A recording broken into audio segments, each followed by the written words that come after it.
साथी हाथ बढ़ाना साथी रे, साथी हाथ बढ़ाना साथी। नो फिकर के कार्यक्रम कोरोना पर बात में आज आप सभी का स्वागत है। और आज हमारे मेहमान हैं अभिषेक भार्गव जी, जिनसे आज हम बात करेंगे कोरोना विषय पर और कोरोना पर किस प्रकार वो लोग सुरक्षित रहें, लोग संक्रमण से बचें और किस प्रकार रहली क्षेत्र के या फिर कहें कि सागर ज़िले के लोग किस प्रकार अपना बचाव करें, इस विषय पर हम उनसे बात करेंगे। सर, आपका हमारे कार्यक्रम में स्वागत है। Thank you so much. Sir, आपसे जानना चाहेंगे कि अब रहली विधानसभा में भी कोरोना ने दस्तक दे दी है, रहली विधानसभा में भी लोगों ने कोरोना से संक्रमित हो रहे हैं, तो किस प्रकार आपकी बचाव के लिए तैयारी है और लोग किस प्रकार इसमें बचाव कर सकते हैं? देखिए, ये तो होना ही था। शायद ही आने वाले समय में ऐसा कोई क्षेत्र अछूता रहे जहाँ पर कोरोना का संक्रमण ना पाया जाए। सबसे विचित्र बात तो यह है कि अब ज़्यादातर लोगों में सिम्टम्स नहीं दिख रहे हैं।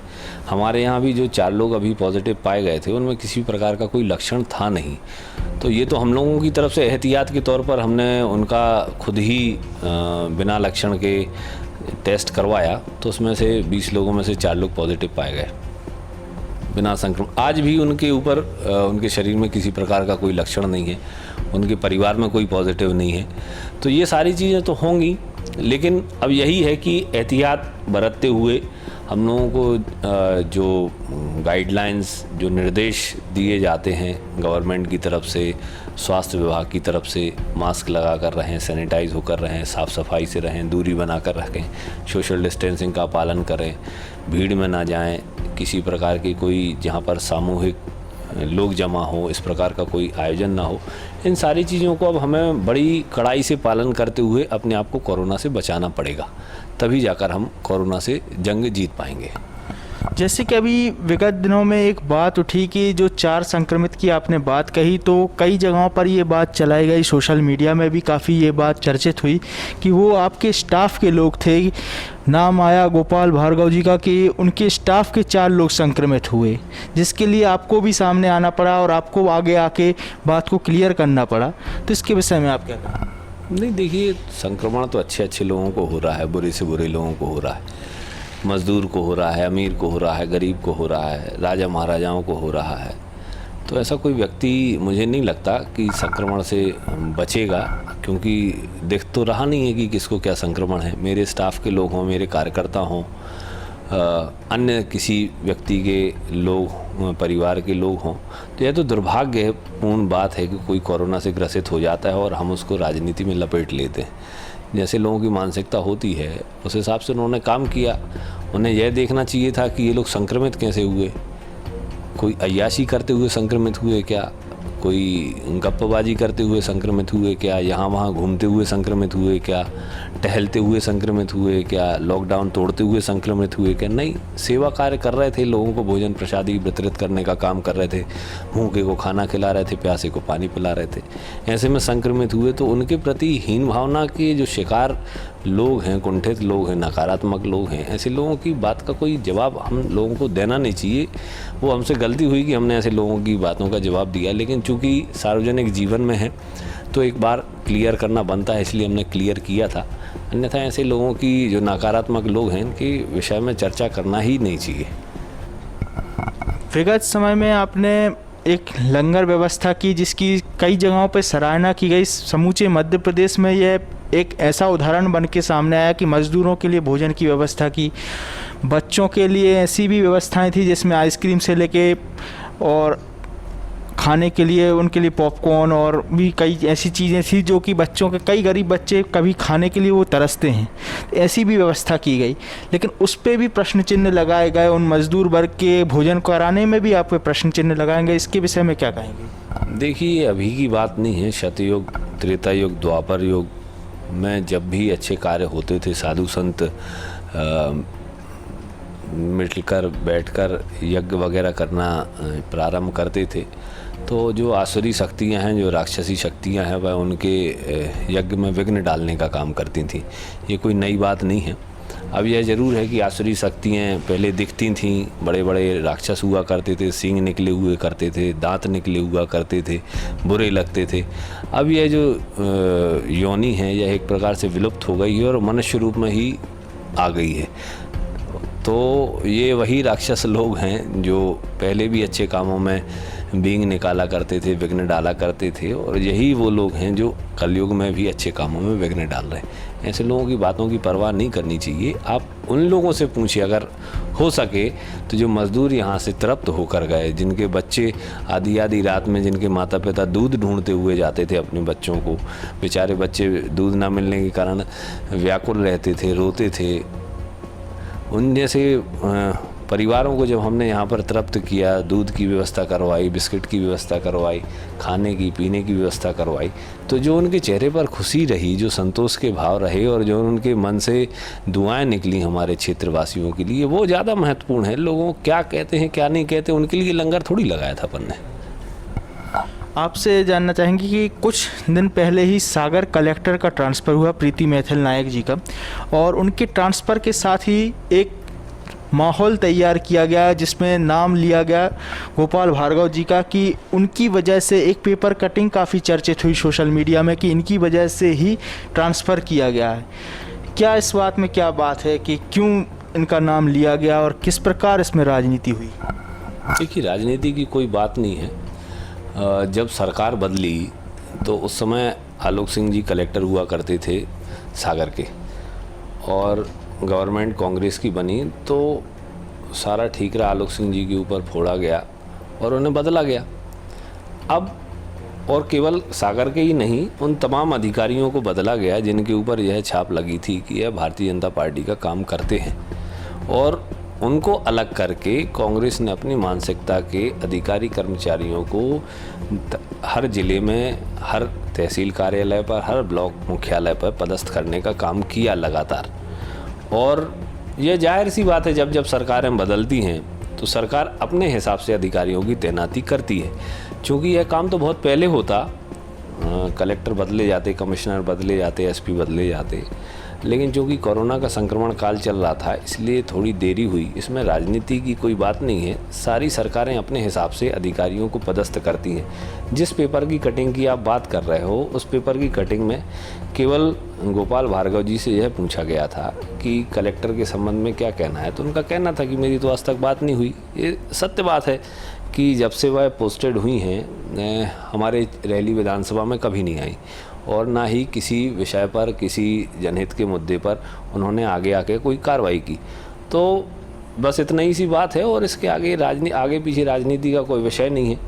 यह ज़रूर वहाँ पर बात गई होगी, तो हो सकता है इसी कारण से ट्रांसफ़र किया गया हो, और अपनी तरफ से हम लोगों ने कोई पहल नहीं की किसी अधिकारी को ट्रांसफ़र करवाने की, क्योंकि अधिकारियों के ट्रांसफ़र में हमारी रुचि नहीं रहती है। अधिकारी काम करें, यह हमारी रुचि का विषय होता है। अभी किसानों की फसल की तुलाई चल रही है, गेहूं की तुलाई, चने की तुलाई चल रही है, तो कई किसान वर्ग अभी भी परेशान है, तुलाई लगातार चल रही है, तो उनके लिए आप क्या संदेश देना चाहेंगे? और कई किसान वर्ग परेशान है तो उनके लिए क्या सुझाव है? सभी कृषक बंधुओं के लिए मेरा यही सुझाव है, मैं खुद किसान हूँ, कि धैर्य रखें। किसी भी प्रकार की जो परेशानी इसमें पूरे सीजन में आती है या हर साल आती है, चूँकि हम मध्य प्रदेश एक ऐसा राज्य है जो प्रति वर्ष पैदावार बहुत अच्छी करता है गेहूं की।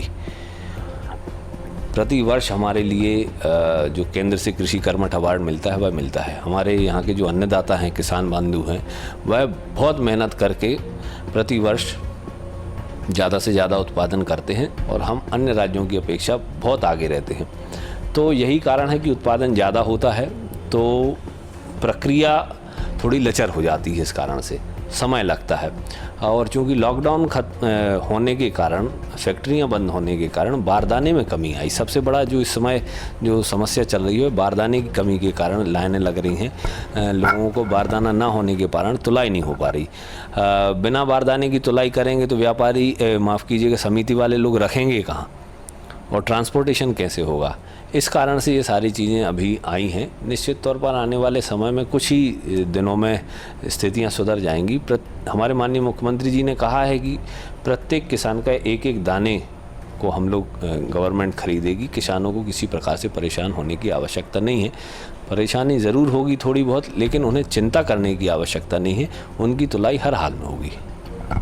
जब से मंत्रिमंडल का मध्य प्रदेश में गठन हुआ है तो सभी लोगों के मन में एक ही प्रश्न है कि भार्गव जी को किस प्रकार मंत्रिमंडल में स्थान मिलेगा, कौन सा स्थान मिलेगा। और ये उनके प्रशंसकों के साथ साथ उनके जो आलोचक हैं वो भी इस प्रश्न के साथ खड़े हैं कि भार्गव जी का क्या स्थान होगा, मंत्रिमंडल में क्या स्थान होगा, मध्य प्रदेश में क्या स्थान होगा।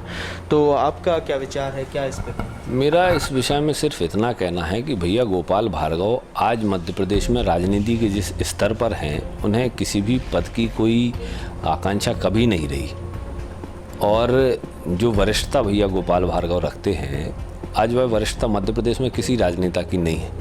तो इस वरिष्ठता का ही पद सबसे बड़ा है। और हम जिस पार्टी से बिलोंग करते हैं, भारतीय जनता पार्टी, इसमें पद को वरीयता नहीं दी जाती, पद को महत्व नहीं दिया जाता, इसमें जिम्मेदारी को महत्व दिया जाता है। पद और कद की बातें कांग्रेस इत्यादि में चलती हैं। भारतीय जनता पार्टी में इस प्रकार का कोई स्वभाव नहीं है। हमारी पार्टी का ऐसा कोई चरित्र नहीं है। व्यक्ति की जहां आवश्यकता पार्टी को लगती है, व्यक्ति को वहां खड़ा किया जाता है, उसको जिम्मेदारी दी जाती है, उसको जवाबदारी दी जाती है।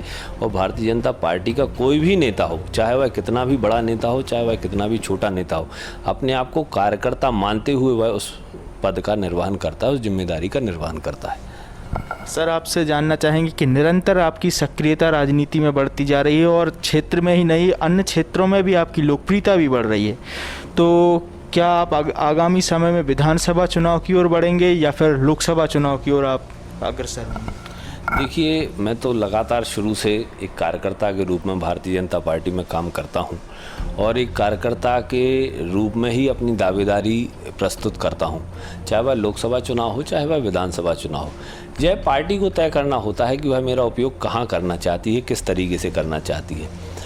आगामी विधानसभा चुनाव आएंगे, लोकसभा चुनाव आएंगे, कार्यकर्ता के तौर पर ये मेरी पार्टी की खूबसूरती है कि यहाँ पर हर कार्यकर्ता को समान अधिकार हैं, बड़े से बड़े नेता के सामने, कि वह अपने आप को पार्टी के सामने प्रस्तुत कर सकता है, अपना दावा रख सकता है। फिर यह पार्टी को तय करना होता है कि उस व्यक्ति का कैसा उपयोग करना है। तो एक कार्यकर्ता के रूप में हमेशा दावा करूंगा निश्चित तौर पर। सर, आपसे अंतिम प्रश्न कि आपने एक कोरोना वॉरियर्स की भूमिका अदा करते हुए भी आपने काफ़ी सजगता के साथ लोगों के लिए भोजन की व्यवस्था की, उनकी सुरक्षा के लिए भी व्यवस्थाएं की। तो आपके रहली क्षेत्र में, गड़ाकोटा क्षेत्र के जो निवासी हैं, जो मजदूर वर्ग आ रहे हैं, उन सभी को आप क्या संदेश देना चाहेंगे कोरोना से बचने के लिए? हमारे रहली विधानसभा क्षेत्र में इस समय बहुत बड़ी तादाद में मजदूर वापस आए हैं और उन्हें प्रशासन ने क्वारंटाइन किया। अब जिन जिन का क्वारंटाइन पीरियड ख़त्म हुआ वह अपने घरों में गए हैं और अब हम उन सभी के लिए रोज़गार की व्यवस्था स्थानीय स्तर पर कर रहे हैं, ग्रामीण क्षेत्र में मनरेगा के माध्यम से। और तमाम रहली विधानसभा क्षेत्र के मज़दूर, ख़ासतौर से मज़दूर भाइयों से निवेदन है और उनसे कहना चाहता हूं, किसी प्रकार की चिंता आप ना करें। आपके रोज़गार की व्यवस्था हमारी सरकार करेगी और इसके लिए आपको कहीं भी भटकने की आवश्यकता नहीं है। केवल आप अपनी ग्राम पंचायत में संपर्क करेंगे और आपको वहाँ पर रोज़गार उपलब्ध कराया जाएगा। और अगर आपको रोज़गार नहीं मिलता है तो आप अपने क्षेत्रीय जनप्रतिनिधि से, भैया गोपाल भार्गव से या मुझसे संपर्क करें, आपको आपके गांव में रोज़गार उपलब्ध कराया जाएगा। इसके साथ ही इस कोरोना के संक्रमण काल में रहली विधानसभा क्षेत्र वासियों के लिए मेरा यह संदेश है कि तमाम सुरक्षा के उपायों का पालन हमें करना है। क्यों? वह इसलिए करना है क्योंकि बीमार होगा तो सिंगल आदमी बीमार होगा, जो भोगना पड़ेगा आपको भोगना पड़ेगा। अगर दर्द होगा तो आपको होगा, बीमार होगे आप होगे। आपके एवज में ना ही आपकी पत्नी बीमार होगी, ना आपका बेटा बीमार होगा, ना आपका भाई बीमार होगा। इसीलिए सरकारों के ऊपर, जनप्रतिनिधियों के ऊपर, संस्थाओं के ऊपर निर्भरता छोड़कर हमें सारे मेजर्स खुद के लिए अपनाने हैं, अपने परिवार के लोगों के लिए अपनाने हैं। सुरक्षित रहना है, खुद के लिए रहना है, अपने परिवार के लोगों के लिए रहना है। तो ऐसे सारे जो उपाय हैं सुरक्षित रहने की कोरोना से, वह आप अपनाइए। आप घर पर रहेंगे, सुरक्षित रहेंगे। उन उपायों को अपनाकर आप भी सुरक्षित रहेंगे और आपका परिवार भी सुरक्षित रहेगा। सर, हमारे कार्यक्रम के लिए समय निकालने के लिए धन्यवाद।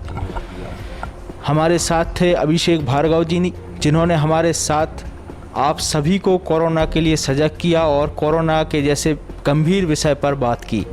हमारा कार्यक्रम देखने के लिए धन्यवाद।